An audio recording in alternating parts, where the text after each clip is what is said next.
Okay, boys and girls, lesson 18, we're finding whole number quotients and remainders, very similar to lesson 17. So let's look at our word problem. Colin's family is going to buy oranges. Weiss sells them at 3 pounds for 87 cents. How much does 1 pound cost? So our answer statement is 1 pound of oranges costs blank. So I drew myself a little diagram. I know the total's 87 cents. And that's for 3 pounds. So each one of these represents 3 pounds. So what I did is I looked and I've used the standard algorithm. I know that I can get 2 groups of 3 from 8 tens. So 2 tens times 3 gives me 6 tens. I subtract, remember we have 2 tens left over. If we unbundled, that would give us 21s plus the 7 ones we already have, so that's 27. 27 divided by 3 is 9. 9 times 3 is 27. I subtract and I have no remainder. So 1 pound of oranges cost 29 cents. Okay, boys and girls, let's look at 5 tens, 7 ones divided by 3. I put it into my place value chart. As you can see, I was only able to get 1 in each of my group of the tens. I had to decompose 2 tens. So this is 20 plus my 7 ones. I have 27 ones here. I put them into groups. There's 9 in each group with no remainder. 5 tens, 7 ones divided by 3 is 19. Let's look at it using the standard algorithm. Well, I have 5 tens. How many groups of 3 can I get? Well, there'll be 1 in each group. Okay, 1 times 3 is 3.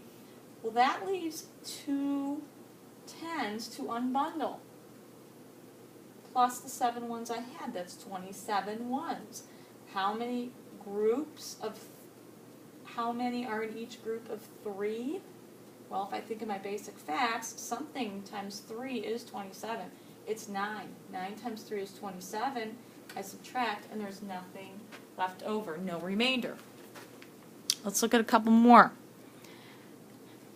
8 tens, 6 ones divided by 5. Same thing. I put them into my place value chart. I had to unbundle 3 tens once I divided by 5. So that's going to give me 30, plus the 6 ones is 36. Now notice, this is getting to be a lot to keep track of. You're going to have to do problems as they get larger. You're going to have to keep track much more carefully. I went and I have my groups. There's 7 in each group. 1 10 and 7 ones is 17. I had a remainder of 1. Let's look at this using the standard algorithm. We have 8 tens and we want to put them into 5 groups. Well, I can get 1 because 8 divided by 5 is 1. So I will have 1 times 5 is 5. So I'm going to put that here. Then I'm going to subtract, and I have 3 tens left. Plus my 6 ones is 36 ones. Well, how am I 36 divided by 5? It doesn't go evenly. But I know that 5 times 7 is 35. So the 7 goes up in the quotient. 7 times 5 is 35. I subtract, I have 1 left over. 86 divided by 5 is 17, remainder 1. Now in order to check the standard algorithm, you're going to take the quotient and the divisor, and you're going to multiply them. So I'm going to take 17 times 5, that gives me 85. And I add the remainder, that gives me 86. When you check, you should be getting the dividend. Okay? So you're going to use multiplication to check your division. Let's look at this one. We have 7 tens, 4 ones divided by 8. Well, if we're going to have 8 groups, I don't even have enough in the tens place to do that. So here's what we can do. We can look at a tricky problem like this. Okay, what are we going to do because we can't divide? Let's think of our 8's facts. I'm thinking of an 8's fact whose product is close to 74. 8 times 9 is 72.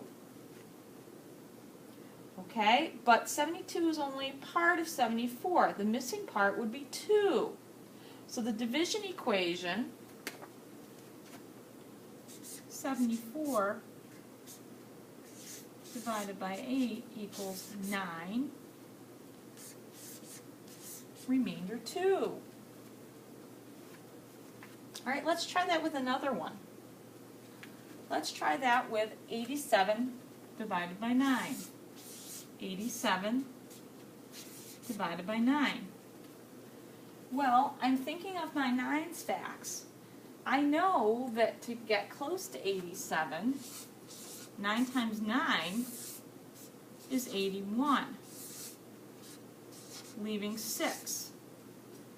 So 87 divided by 9 is 9, remainder 6, because 9 times 9 is 81, and I have 6 left over.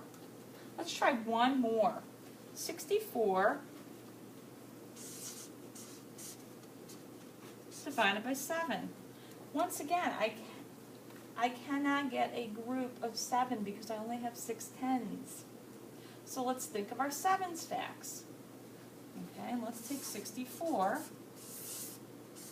Well, I know 7 times 9 is 63. So there's that part, and I just have 1 that's left over. So 64 divided by 7 is 9, remainder 1, because 9 times 7 is 63. I have 1 more, and that gives us 64, which is our remainder.